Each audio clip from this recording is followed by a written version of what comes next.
असल में चक्कर है कि जो अर्थशास्त्र है खराब, वो चक्कर है। उसमें लूटने वाला लूटने के लिए मजबूर है और लूटने वाला लूटने के लिए मजबूर है। लूटने वाला अगर लूटेगा नहीं तो उसे लूटने वाले खेमे में होना पड़ेगा। आप इसको इग्नोर नहीं कर सकते। आप ऐसा नहीं कर सकते कि चलो हम किसी को लूटेंगे नहीं भाई।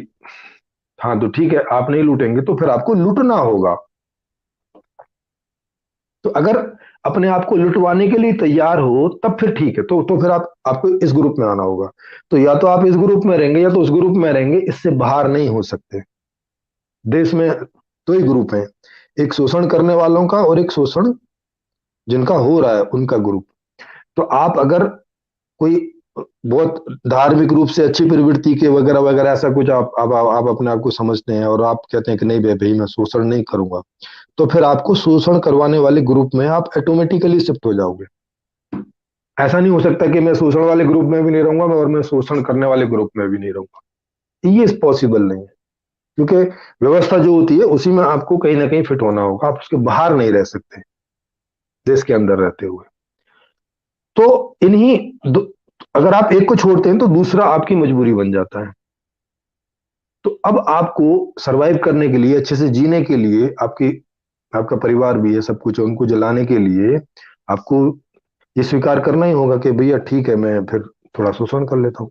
तो अब हर आदमी देखता है कि मैं कितने शोषण तक अपने आप को जस्टिफाई कर पाता हूँ अपने अंदर, करता है।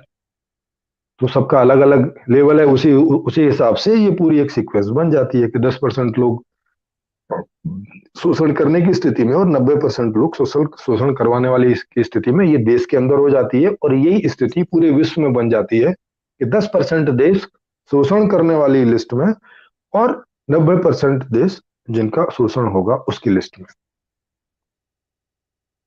अब अमेरिका जब विंडोज सॉफ्टवेयर बेच रहा है पूरी दुनिया को और पूरी दुनिया से करेंसी उसके पास बह रही है, तो ये शोषण नहीं है क्या? मुझे बताइए।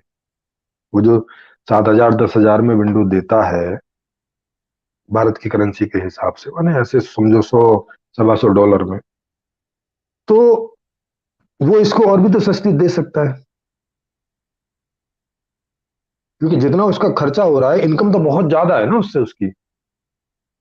जैसे एप्पल कंपनी है, तो एप्पल का जितना खर्चा होता है एक मोबाइल बनाने में या सारे मोबाइल बनाने में, अर्निंग तो उससे बहुत ज्यादा है। तभी तो वो बहुत ज्यादा अमीर हो गया। ऐसा तो है नहीं ना कि भाई 20 30 हजार में मोबाइल तैयार हुआ तो मैं चलो 35 हजार में दे दिया। ऐसा तो करके दे नहीं रहा, वो तो 1 लाख में दे रहा है सीधा। तो क्यों कर रहा है ऐसा? क्योंकि उसकी उसमें मोनोपोली है, वो कितने का भी बेच सकता है। और जिन 10% लोगों के पास अनाप शनाप पैसा, वो कितने का भी खरीदेंगे। वो 1 लाख का ही नहीं, वो 5 लाख का भी हो जाए तब भी वो उसको ही खरीदेंगे। तो ये अर्थशास्त्र का चक्कर है, आदमी का चक्कर नहीं है ये। तो ये जो आज का वीडियो है, ये मैंने आपको इसीलिए दिखाया कि देशों के राष्ट्राध्यक्ष तक इस तरह से चीजों को देखते सोचते हैं। उनको ऐसा लगता है कि ये कोई कॉन्स्पिरेसी हो रही है पूरी दुनिया में। वो जो आम आदमी बोलते हैं ना, वो कि भाई वहां कोई रॉक रॉक चाइल्ड बैठा हुआ अमेरिका में और वो सब ये सब करवा रहा है ऐसा करके। इससे ज्यादा अलग कोई राय नहीं है हमारे प्रधानमंत्री की। बस वो इसमें उसको देश को बोल दे रहे हैं, वो नाम नहीं ले रहे रॉक चाइल्ड का। भाई अमेरिका कोई कोई जगह तो ऐसा कुछ सोचती नहीं है, वहां जो लोग हैं वही सोचेंगे ना ऐसा कुछ। तो अमेरिका का राष्ट्रपति, उससे आप जाके बात करो तो उसकी अपनी समस्या है, वो बोलता है मेरी इन इन समस्याओं का कारण। कभी कहीं वो भारत को गिनाएगा, कहीं वो रशिया को गिनाएगा, रशिया उसको गिनाएगा, वो दोनों एक दूसरे के दुश्मन है। ऐसे सब कर रहे हैं। क्यों कर रहे हैं? क्योंकि उन्हें ये समझ ही नहीं आ रही कि भाई ये चक्कर क्या है। क्योंकि ज्यादातर राष्ट्राध्यक्ष हैं वो कोई इकोनॉमिस्ट भी नहीं है।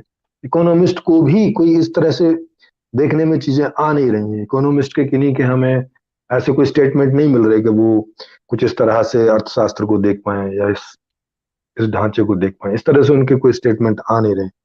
लेकिन जिस तरह से मैं देख रहा हूँ और आपको इसमें मैं बता रहा हूँ और आप सहमत भी हो रहे हैं अधिकतर लोग, जैसे अभी अ, जो एक सज्जन गए, वो भी मैक्सिमम रूप से जो मैं बता रहा हूँ उसमें मैक्सिमम रूप से वो भी सहमत है।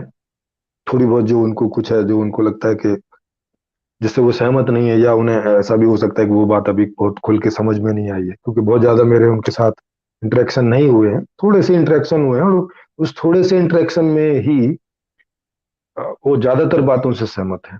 तो उनके साथ आगे कुछ वीडियोस वगैरह बनेंगे जिसमें आप उनको भी समझेंगे, और उनकी बातों को भी समझेंगे क्या है, और तब देखेंगे उसमें से क्या निकलता है।